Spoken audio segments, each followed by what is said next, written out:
സൗദിയിൽ വിസ സേവനങ്ങൾക്ക് ഏകീകൃത ദേശീയ പ്ലാറ്റ്ഫോം ആരംഭിച്ചു. ഇനി മുതൽ സൗദി വിസ എന്ന പേരിൽ ആരംഭിച്ച പുതിയ പോർട്ടലിലൂടെയാണ് എല്ലാത്തരം വിസകളും അനുവദിക്കുക. പുതിയ സംവിധാനത്തിലൂടെ അപേക്ഷ സ്വീകരിച്ച 60 സെക്കൻഡിനുള്ളിൽ വിസ അനുവദിക്കുമെന്ന് വിദേശകാര്യ മന്ത്രാലയം അറിയിച്ചു.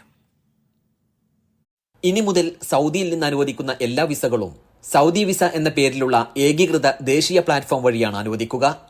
30-ലധികം മന്ത്രാലയങ്ങൾ, അതോറിറ്റികൾ, സ്വകാര്യ സ്ഥാപനങ്ങൾ എന്നിവയെ ബന്ധിപ്പിക്കുന്ന ഈ പോർട്ടൽ വിസ നടപടിക്രമങ്ങൾ എളുപ്പത്തിലാക്കുമെന്ന് അസിസ്റ്റന്റ് വിദേശകാര്യമന്ത്രി അബ്ദുൽ ഹാദി അൽ മൻസൂരി പറഞ്ഞു. ഇന്ന് ആരംഭിച്ച രണ്ടാമത് ഡിജിറ്റൽ ഗവൺമെന്റ് ഫോറത്തിൽ സംസാരിക്കുകയായിരുന്നു അദ്ദേഹം. ഹജ്ജ്, ഉംറ വിസകളും ബിസിനസ്, ഫാമിലി, വിസിറ്റ്, തൊഴിൽ വിസകളും പുതിയ പ്ലാറ്റ്ഫോമിലൂടെ വേഗത്തിൽ നേടാം. നേരത്തെ വിസ അനുവദിക്കാൻ അപേക്ഷ സ്വീകരിച്ച് 45 ദിവസത്തിൽ കൂടുതൽ സമയം ആവശ്യമായിരുന്നു. എന്നാൽ പുതിയ സംവിധാനത്തിലൂടെ അപേക്ഷ സ്വീകരിച്ച് 60 സെക്കൻഡിനുള്ളിൽ വിസ അനുവദിക്കാൻ കഴിയും.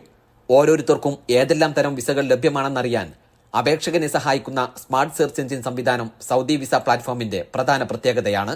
കൂടാതെ വിസകൾ നൽകുന്നതിനും പിന്നീട് വീണ്ടും അപേക്ഷിക്കുന്നതിനും സൗകര്യമൊരുക്കുന്ന അപ്ഡേറ്റ് ചെയ്ത വ്യക്തിഗത പ്രൊഫൈലും ഇതിൽ ഉൾപ്പെടുത്തിയിട്ടുണ്ട്.